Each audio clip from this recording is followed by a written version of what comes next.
Now let's break this down. Let's look at your trade. Let's look at the full 2-minute EWO on Apple. All right. So we can get an idea of what's going on. And I'm going to show you this trade. First set right here. Is it larger? Sure. It's kind of tough. It's been red the whole time, but that's okay.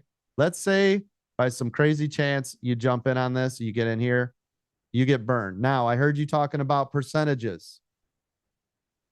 25 to 40% only.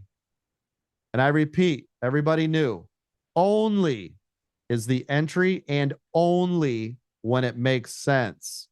If you were in a call and this breaks down and you get all these big giant bloody candles and it's already changed color, you don't need to wait 25%. You don't need to wait 6%.